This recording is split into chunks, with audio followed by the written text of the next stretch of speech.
नमस्कार दोस्तों, school take परिवार में आप सभी का एक बार फिर स्वागत है।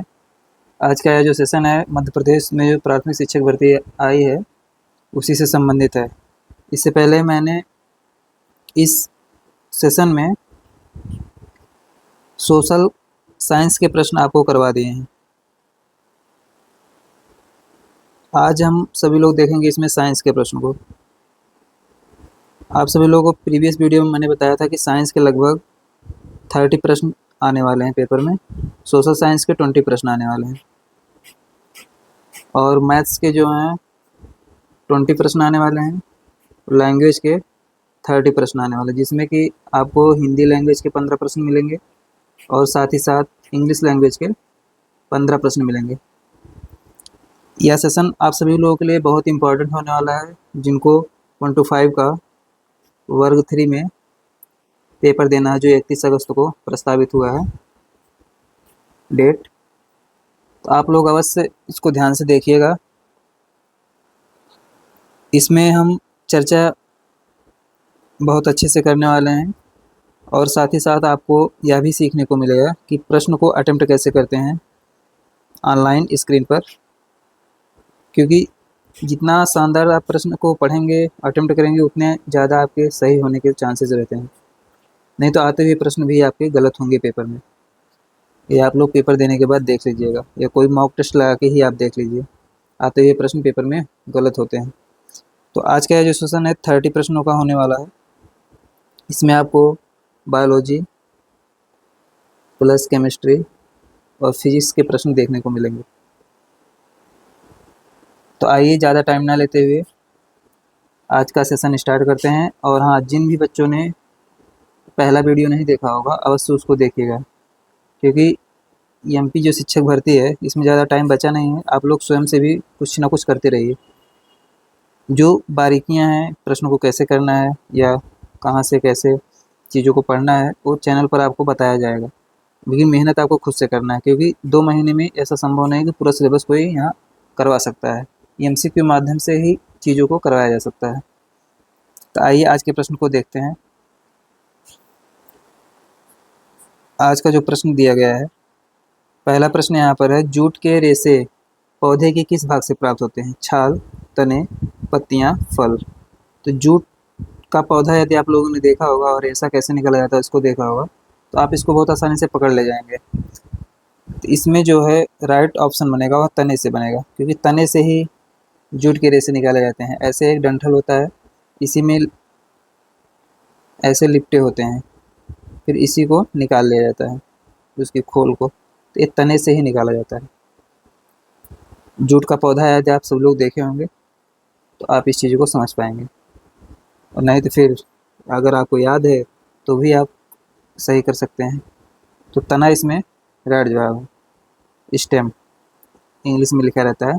आइए नेक्स्ट क्वेश्चन देखते हैं। नेक्स्ट क्वेश्चन दिया गया है, जिन कार्बोहाइड्रेट का तुरंत उपयोग नहीं किया जा सकता उन्हें के रूप में संग्रहित किया जाता है, जो पौधे द्वारा आवश्यकता अनुसार उपयोग किए जाने के लिए आंतरिक ऊर्जा भंडार के रूप में कार्य करते हैं। जैसे प्रश्न आपने एक बार पढ़ लिया यहाँ से यहाँ तक, तुरंत आपको ये दिमाग में क्लिक करना चाहिए कि इसमें क्या ऑप्शन हो सकता है। अगर क्लिक कर दिया तो ठीक बात है, तब तो आपकी तैयारी बहुत अच्छी। नहीं क्लिक कर रहा है तो आप ऑप्शंस को पढ़िए, हो सके रिकॉल हो जाए आपकी मेमोरी में चीज़ें जो आपने पहले पढ़ा हो। सेलुलोज दिया गया है, स्टार्च दिया गया है, ग्लूकोज दिया है, ग्लाइकोजन दिया गया है। तो तुरंत उपयोग नहीं किया जाता है, उन्हें के रूप में संग्रहित किया जाता है। तो जितने कार्बोहाइड्रेट हैं और पौधे जो रखते हैं उन्हें स्टार्च के रूप में रखते हैं। स्टार्च यहाँ पर राइट जवाब बनेगा। आइए नेक्स्ट क्वेश्चन देखते हैं।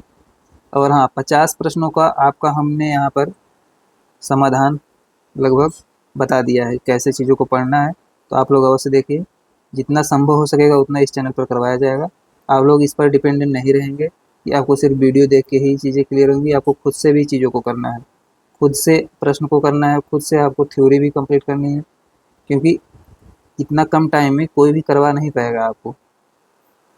इसलिए आप जो पढ़े हैं उसी को रिवीजन कीजिए। कुछ अगर 1-2 टॉपिक नया आपको लग रहा है तो उसको नए को पढ़ लीजिए, अभी टाइम है आपके लिए। तो आप लोग इस चीज़ पर ध्यान रखेंगे, डिपेंड आपको नहीं होना है। आइए नेक्स्ट क्वेश्चन देखते हैं। 50% चीज़ों को मैंने 2 क्लास लेकर चीज़ों को बहुत अच्छे से डिस्क्राइब किया है। और हाँ, सिलेबस भी आप लोग अच्छे से पढ़िए, सिलेबस को डेली देखिए। एक बार पढ़ने से पहले आप सिलेबस देखिए इसमें क्या लिखा गया है, फिर उस हिसाब से पढ़िए आप चीज़ों को। मटर का पौधा अन्य पौधों या बाड़ों पर निम्नलिखित में से किसकी सहायता से चढ़ता है?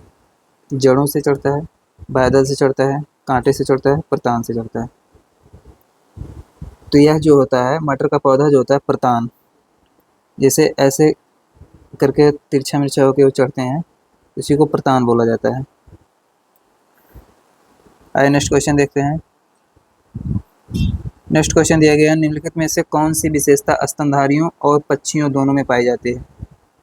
स्तनधारियों और पक्षियों दोनों में पाई जाती है। सजीव प्राजक्ता, रंजित त्वचा, वायुयुक्त अस्थियां, गर्म रक्त वाले। तो गर्म रक्त वाले जो होते हैं, यह विशेषता स्तनधारी पक्षी दोनों में पाई जाती है। आइए नेक्स्ट क्वेश्चन देखते हैं। नेक्स्ट क्वेश्चन दिया गया है, निम्नलिखित में से कौन सा कथन सही है? लाइकेन के कवक संगठन को शैवाल फाइकोबियोन्ट्स कहा जाता है। लाइकेन प्रदूषण के अच्छे संकेतक नहीं है। लाइकेन प्रदूषित क्षेत्र में नहीं उगते। लाइकेन के शैवाल संगठक को कवकांश माइकोबायोन्ट्स कहा जाता है। निम्नलिखित में से कौन सा कथन सही है? सही हमें चूज करना है। देखिए फिर एक बार पढ़ते हैं इसको। लाइकेन के कवक संगठन को शैवालांश कहा जाता है। शैवालांश नहीं कहा जाता है, कवकवांश कहा जाता है। यहाँ से गलत हो गया, हमको सही चूज करना है। लाइकेन प्रदूषण के अच्छे संकेतक नहीं है, एक भी गलत बात है तो यह भी गलत हो गया है। लाइकेन प्रदूषण क्षेत्र में नहीं उगते हैं, ठीक बात है, क्योंकि प्रदूषण के सूचक होते हैं। तो जहाँ प्रदूषण होगा वहाँ लाइकेन थोड़ी ना उगेगा, वहाँ तो नष्ट हो जाएगा ना। लाइकेन के शैवाल संगठक को कवकांश माइकोबायोन्ट्स कहा जाता है, ये भी गलत बात है। तो राइट जवाब इसमें बनेगा ऑप्शन नंबर 3। आइए नेक्स्ट क्वेश्चन देखते हैं। सैप्रोफाइटिक यूकैरियोटिक जीव हैं। नीलहरी शैवाल, माइकोप्लाज्मा, जीवाणु, उपरोक्त में से कोई नहीं। तो इस प्रश्न का जो राइट जवाब बनेगा वह बनेगा उपरोक्त में से कोई नहीं। जैसे आप देखिए, नीलहरी शैवाल के बारे में यदि आपको पता है, माइकोप्लाज्मा के बारे में पता है, जीवाणु के बारे में पता है कि एक प्रोकैरियोटिक होते हैं, प्रोकैरियोटिक जीव हैं, तो आप इसको बहुत आसानी से कर पाएंगे। नहीं तो फिर आप इसी में से एक टिक कर देंगे और आपका क्वेश्चन गलत हो जाएगा। आइए नेक्स्ट क्वेश्चन देखते हैं। अगर आपको सैप्रोफाइटिक के बारे में नहीं पता है तब भी आप इसको टिक कर सकते हैं, सिर्फ प्रोकैरियोट के माध्यम से ही। नेक्स्ट क्वेश्चन देखते हैं। नेक्स्ट क्वेश्चन दिया गया है, निम्नलिखित में से कौन सा पारदर्शी ऊतक है? कंडरा, रेशेदार उपास्थि, स्नायु, कच्चा उपस्थिति। तो पारदर्शी ऊतक पूछा इसमें, तो कंडरा तो हो ही नहीं सकता है इसमें, इसी से आप पकड़ सकते हैं पारदर्शी में। रेशेदार उपस्थिति नहीं होगा, स्नायु भी नहीं होगा। कचाव उपस्थिति, कचाव मतलब कांच जैसा, तो कांच जैसा उपस्थिति होगा तो उसी को बोला जाएगा पारदर्शी ऊतक है। आइए नेक्स्ट क्वेश्चन देखते हैं। नेक्स्ट क्वेश्चन दिया गया, संभारिक के 7 परमाणु है, एक ही परमाणु क्रमांक लेकिन भिन्न द्रव्यमान संख्या, समान परमाणु द्रव्यमान, समान द्रव्यमान संख्या लेकिन भिन्न परमाणु क्रमांक, न्यूट्रॉनों की संख्या समान। संभारिक में भार समान होगा तो द्रव्यमान संख्या समान होगी लेकिन भिन्न परमाणु क्रमांक होगा, ठीक बात। आइए नेक्स्ट क्वेश्चन देखते हैं। ऑप्शन नंबर 3 यहाँ करेक्ट है, समान द्रव्यमान संख्या लेकिन भिन्न परमाणु क्रमांक। नेक्स्ट क्वेश्चन दिया गया है, निम्नलिखित में से किस कोशिका अंगक में अपना डीएनए और राइबोसोम होता है? अपना डीएनए और राइबोसोम होता है। यदि आपने कोशिका सेल चैप्टर पढ़ा है तो बहुत आसानी से कर पाएंगे। गाल्जी उपकरण दिया गया है, लाइसोसोम दिया गया है, अंतःप्रद्रव्य जालिका दिया गया है, माइटोकॉन्ड्रिया दिया गया है। तो डीएनए और राइबोसोम जो है माइटोकॉन्ड्रिया में ही पाया जाता है। ऑप्शन नंबर 4 माइटोकॉन्ड्रिया यहाँ सही जवाब होगा। आइए नेक्स्ट क्वेश्चन देखते हैं। जैसे इसमें थोड़ा सा उपनाम भी आपको पता है, जैसे पावर हाउस कहते हैं सेल का, पावर हाउस। लाइसोसोम को आत्महत्या की थैली,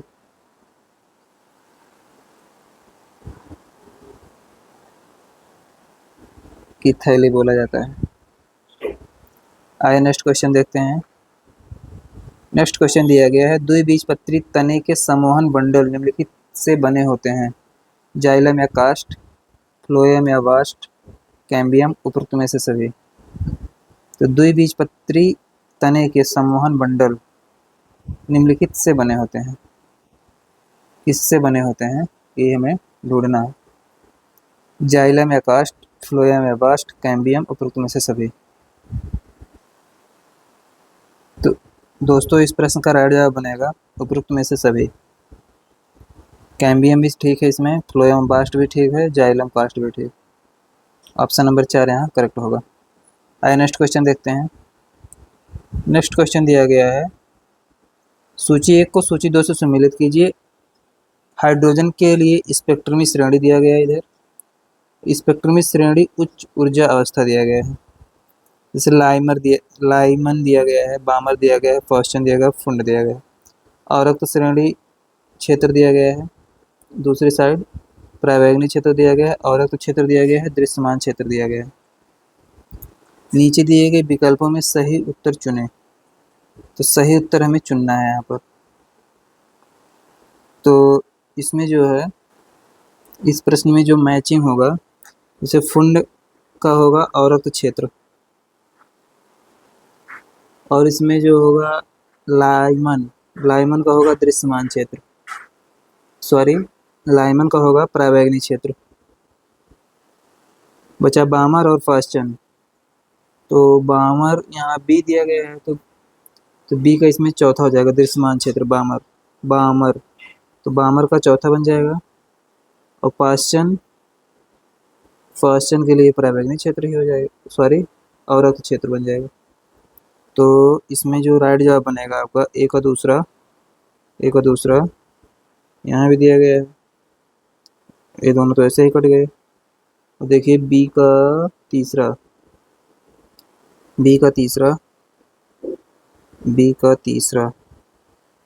सॉरी बी का चौथा है, बी का चौथा तीसरे से हट गया। और सी का तीसरा, डी का पहला, डी का यहाँ चौथा दिया गया है, भी गलत है। ऑप्शन नंबर 3 यहाँ करेक्ट बनेगा। आप लोग इसे याद रखेंगे कि जो अवरक्त क्षेत्र है उसको फुंड ने हाइड्रोजन के लिए स्पेक्ट्रम श्रेणी में व्यवस्थित किया था, और प्रावैग्निक क्षेत्र को लाइमन ने किया था। अवरक्त क्षेत्र को यहाँ पास्चन ने किया था। अवरक्त क्षेत्र मतलब तीसरे का सी पास्चन, ठीक बात है। और डी का तो पहले मैं बोल ही चुका हूँ, आपको सभी बता दिया मैंने इसमें। तो आप लोग याद रखेंगे, थोड़ा कठिन प्रश्न है क्योंकि चीज़ें जल्दी दिखती नहीं है ऐसे वैज्ञानिकों के नाम पे। आइए नेक्स्ट क्वेश्चन देखते हैं। और हाँ, एक चीज़ और आपको बताना चाहेंगे, जो आपका पेपर होने वाला है, 2 घंटे का पेपर है। आपको 120 मिनट मिलेंगे। आपको 100 प्रश्न करने हैं उसमें। तो 100 प्रश्न आपको अटेम्प्ट करने हैं। आपको 120 मिनट मिलने वाले हैं वहाँ पर। तो आप लोग अच्छे से प्रश्नों को अटेम्प्ट करिएगा, क्योंकि प्रीवियस वीडियो में हमने सोचा हो सके 2.5 घंटे मिला हूँ आपको, क्योंकि सिलेबस बहुत टफ दिया था, इसीलिए मैंने उसमें थोड़ा बताने में हिचकन हो रही थी, या मैं थोड़ा सा हमको क्लियर नहीं था, तो इसलिए मैंने सोचा चलो ठीक है नेक्स्ट वीडियो में बता देंगे आपको। 2.5 घंटे आपको नहीं मिलेंगे, आपको 2 ही घंटे मिलने वाले हैं। 2 शिफ्ट में पेपर होगा, एक सुबह होगा, एक शाम को होगा। तो जैसे भी आपका रहेगा, आप दोनों टाइम अपना टेस्ट दे लीजिएगा, मॉक टेस्ट। क्योंकि अगर सुबह होगा तो सुबह भी आप यहाँ चेक कर लीजिएगा रूम पे दे के, या फिर कहीं सेंटर पे जाकर साइबर कैफ़े पर, नहीं तो फिर अपने मोबाइल से, या फिर लैपटॉप होगा या टैब होगा आपके पास, उससे ही कर लीजिएगा। आइए नेक्स्ट क्वेश्चन देखते हैं। नेक्स्ट क्वेश्चन जो दिया गया है, एक हॉकी खिलाड़ी उत्तर की ओर बढ़ रहा है और एक प्रतिद्वंदी से बचने के लिए अचानक उसी गति से पश्चिम की ओर मुड़ जाता है। खिलाड़ी पर कार्यरत बल है पश्चिम के अनुदिश घर्षण बल, दक्षिण के अनुदिश पेशी बल, दक्षिण पश्चिम के अनुदिश घर्षण बल, दक्षिण पश्चिम के अनुदिश पेशी बल। तो इस प्रश्न का जो राइट जवाब बनेगा ऑप्शन नंबर 3 बनेगा, दक्षिण पश्चिम के अनुदिश घर्षण बल, दक्षिण पश्चिम के अनुदिश घर्षण बल। आइए नेक्स्ट क्वेश्चन देखते हैं। नेक्स्ट क्वेश्चन दिया गया है, बोर के परमाणु में कक्षा की अवधारणा का खंडन करती है। डी ब्रोगली समीकरण, पाउली का सिद्धांत, अनिश्चितता सिद्धांत, हुंड का नियम। तो बोर के परमाणु में कक्षा की अवधारणा, पाउली का सिद्धांत यहाँ सही है। आइए नेक्स्ट क्वेश्चन देखते हैं। नेक्स्ट क्वेश्चन दिया गया है, जीवाणु भोजी बैक्टीरियोफेज में आमतौर पर किस प्रकार की आनुवंशिक पदार्थ होता है? एकल रज्जुक डीएनए, द्विरज्जुक डीएनए, द्विरज्जुक डीएनए, एकल रज्जुक डीएनए। सही ऑप्शन इसमें जो है द्विरज्जुक डीएनए, ऑप्शन नंबर 3 सही होगा। आइए नेक्स्ट क्वेश्चन देखते हैं। बैक्टीरियोफेज जीवाणु भोजी, ये इम्पोर्टेंट होता है काफ़ी, आप ध्यान रखेंगे। आइए नेक्स्ट क्वेश्चन देखते हैं।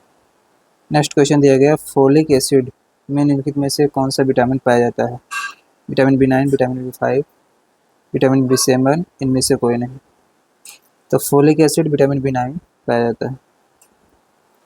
आइए नेक्स्ट क्वेश्चन देखते हैं। निम्नलिखित में से कौन से जीवाणु संक्रमण हैं जो यौन संपर्क के कारण होते हैं? गोनोरिया, एड्स, सिफिलिस, बी और सी दोनों, ए बी और सी, ए और बी दोनों, ए और सी दोनों। किस प्रश्न का राइट जवाब होगा? जैसे जीवाणु संक्रमण, एड्स आपको पता है वायरस से होता है, वायरस, तो आप जहाँ जहाँ भी उसको हटा दीजिए।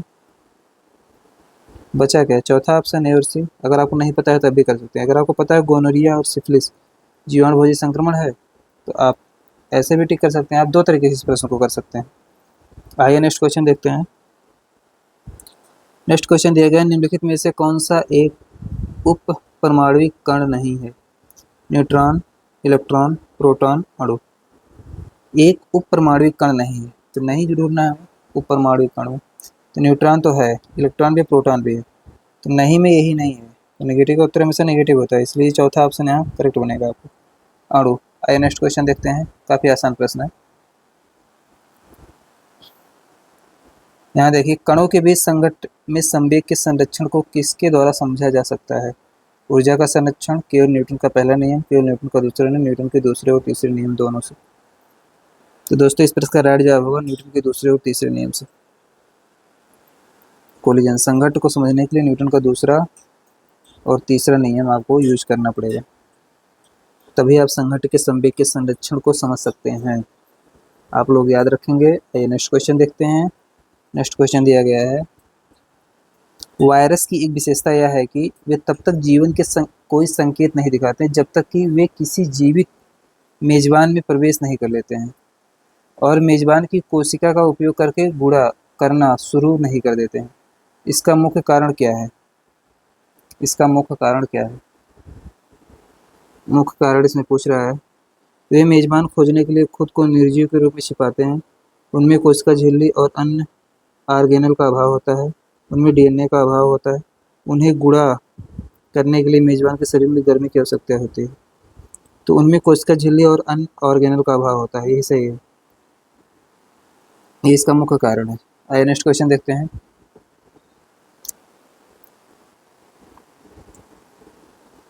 यहाँ तो आपको हम 30 प्रश्न 30 मिनट में लगभग करवाएंगे, परंतु जब आप पेपर हॉल में बैठेंगे तो आप इसी प्रकार के प्रश्नों को, या जैसे भी पेपर में आएगा, तो आपकी स्पीड इतनी अच्छी हो जाएगी कि आप 15 मिनट में प्रश्नों को कर ले जाएंगे आराम से। तो आपको एक टेंशन नहीं लेना है कि मैं 30 प्रश्न 30 मिनट में करा रहा हूँ, तो आप लोग भी 30 मिनट में ही कर पाएंगे, क्योंकि मुझे समझाना रहता है। अभी मुझे पढ़ के टिक करना रहता तो मैं भी 15 मिनट में इसको मार देता। तो देखिए, ये प्रश्न दिया गया है, निम्नलिखित में से कौन से जीव समुद्र में मुख्य उत्पादक के रूप में जाने जाते हैं? तो मुख्य उत्पादक के रूप में जाने जाते हैं dinoflagellate, diatom, euglenoid, cyanobacteria. तो जीव समुद्र में मुख्य उत्पाद के रूप में जाने जाते हैं तो उसे डायटम बोला जाता है, डायटम। नेक्स्ट क्वेश्चन देखते हैं। नेक्स्ट क्वेश्चन दिया गया है, अस्थायी चुंबक के निर्माण के लिए निम्नलिखित में से कौन सा पदार्थ सर्वाधिक उपयुक्त है? इस्पात, तांबा, निकल, मृदलोह। तो अस्थायी चुंबक बनाने के लिए आपको इस्पात का उपयोग करना पड़ेगा। आइए नेक्स्ट क्वेश्चन देखते हैं। सॉरी, अभी कोई डाउट नहीं है इसमें, यही प्रश्न ऑप्शन सही बनेगा, इस्पात। कहीं कहीं पर स्टील भी लिखा जाता है। आगे नेक्स्ट क्वेश्चन देखते हैं। नेक्स्ट क्वेश्चन दिया गया है, किसी तत्व की परमाणु संख्या किसकी संख्या से निर्धारित होती है? न्यूट्रॉन, प्रोटॉन और न्यूट्रॉन दोनों, प्रोटॉन, इलेक्ट्रॉन। तो किसी तत्व की परमाणु संख्या जो होगी वो प्रोटॉनों की संख्या से निर्धारित होगी। ऑप्शन नंबर 3 यहाँ सही दिया गया है। आइए नेक्स्ट क्वेश्चन देखते हैं। नेक्स्ट क्वेश्चन दिया गया, उपग्रह का कक्षीय वेग से स्वतंत्र होता है। गुरुत्वाकर्षण के कारण त्वरण, विकल्प में से कोई नहीं, उपग्रह की ऊंचाई, उपग्रह के द्रव्यमान। तो उपग्रह का कक्षीय वेग उपग्रह के द्रव्यमान से स्वतंत्र होता है, वो याद रखेंगे। आइए नेक्स्ट क्वेश्चन देखते हैं। तत्वों के समभारिक में समान होते हैं। समभारिक, समभारी जैसे आप समझिए भार समान, ठीक। परमाणु क्रमांक होता है, इलेक्ट्रॉनों की संख्या, द्रव्यमान संख्या होती है, न्यूट्रॉनों की संख्या होती है। तो समभारिक में द्रव्यमान संख्या समान होगी। आइए नेक्स्ट क्वेश्चन देखते हैं। Option number 3 is the correct option of this question. तो प्यारे स्टूडेंट्स, आप सभी को हमने लगभग प्रश्नों को अच्छे से करवाया है, और भी ऐसे ही सेशंस आपको इस चैनल पर मिलते रहेंगे। जितने भी नए लोग हैं और सब्सक्राइब करके रखिए। मैथ्स का आपका मैराथन भी आपको कुछ टॉपिक का इस पर दिया जाएगा जो महत्वपूर्ण है, और आप खुद से भी कुछ चीज़ करते रहिए। कुछ हम आपको करवा देंगे, कुछ आप खुद से करिए, तो इससे आप चीज़ों को बहुत बेहतरीन ढंग से कवर कर पाएंगे।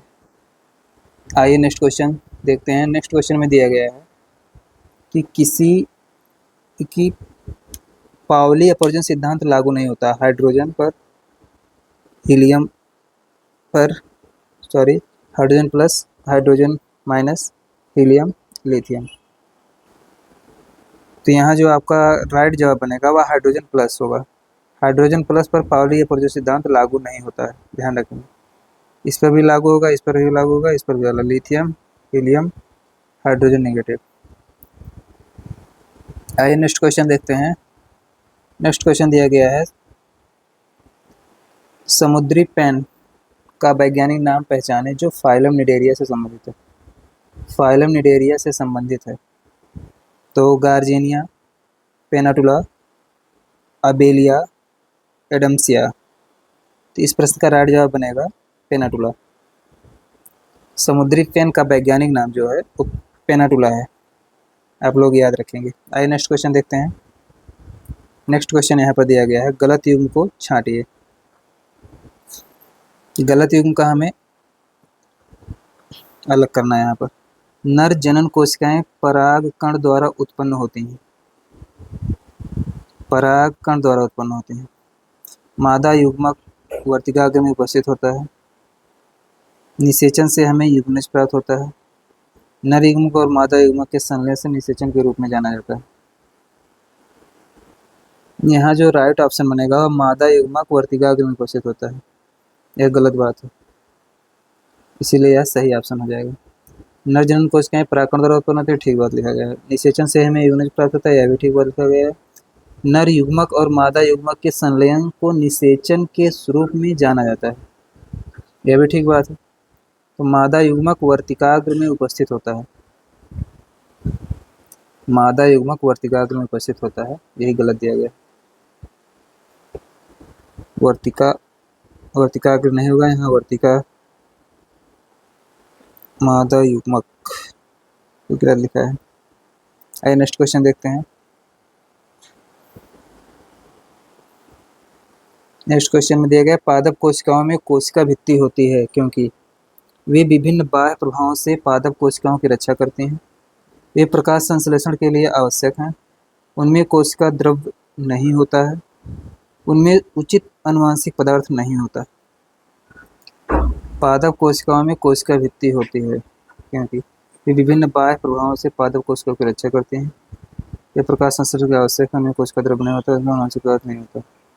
तो क्योंकि होता है क्योंकि यही सही है, पादप कोशिकाओं की रक्षा करते हैं। ऑप्शन नंबर 1 करेक्ट है। आइए नेक्स्ट क्वेश्चन देखते हैं। नेक्स्ट क्वेश्चन दिया गया है, निरपेक्ष ऊष्मागतिकी तापमान पैमाने को के रूप में जाना जाता है। सेल्सियस पैमाना, केल्विन पैमाना, फ़ारेनहाइट पैमाना, उपरोक्त में से कोई नहीं। निरपेक्ष ऊष्मागतिकी तापमान पैमाने को के रूप में जाना जाता है। केल्विन पैमाना यहाँ सही बनेगा, सेल्सियस पैमाना नहीं होगा, फ़ारेनहाइट भी नहीं होगा। आइए नेक्स्ट क्वेश्चन देखते हैं। निरपेक्ष पूछा है ना, आइए नेक्स्ट क्वेश्चन देखते हैं। नेक्स्ट क्वेश्चन में दिया गया है बेंजीन किससे कम घना है। बेंजीन किससे कम घना है? एल्केन से, जल से, एल्कीन से, एल्केन और एल्कीन दोनों से, तो जल से कम घना है। आइए नेक्स्ट क्वेश्चन देखते हैं। नेक्स्ट क्वेश्चन दिया गया है चल जोड़ों पर दो हड्डियों के बीच कौन सा चिकनाई युक्त कौन सा द्रव पाया जाता है? श्लेष, साइनोवियल द्रव, भ्रूण आवरण, एमानियोटिक द्रव, अंतराकाशी इंटरस्टिशियल द्रव, प्रमस्तिष्कशैली द्रव, स्पाइनल द्रव। तो चल जोड़ों पर दो हड्डियों के बीच कौन सा चिकनाई युक्त कौन सा द्रव पाया जाता है? तो बहुत से लोगों को पता होगा जो म्यूकस होता है उसी को श्लेष भी बोला जाता है। म्यूकस, जिसे जुकाम होने के बाद म्यूकस आपके नाक के द्वारा या मुंह के द्वारा निकलता है, तो श्लेष, साइनोवियल द्रव यही होता है।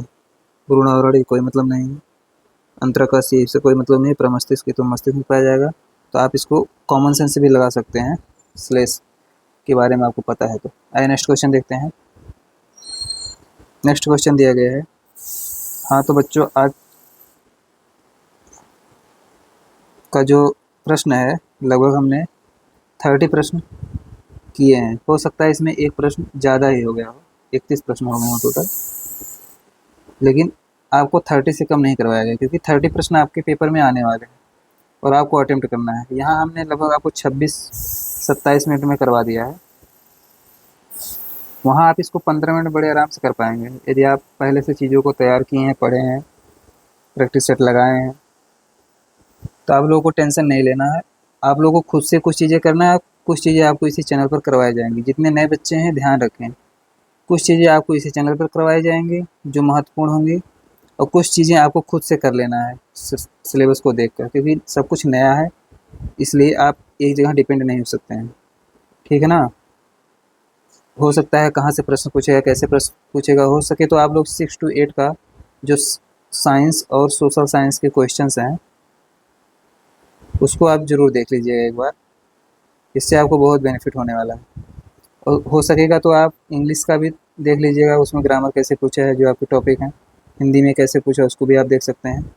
देखेंगे तो आपको मदद मिलेगी, क्योंकि आयोग तो वही है ना जो 6 to 8 का करवाता है। 1 to 5 में देखेंगे तो उसमें प्रश्नों की संख्या थोड़ा कम मिलता है, इसलिए वहाँ हम नहीं कहेंगे आप चेक करिए, आप 6 to 8 में ही चेक करिए। तो आशा करते हैं आप सभी लोग समझ पाए होंगे जो भी मैं यहाँ आपको बताना चाह रहा था। तो दोस्तों आज के लिए बस इतना ही, नेक्स्ट वीडियो में फिर मुलाकात होगी, तब तक के लिए बाय बाय।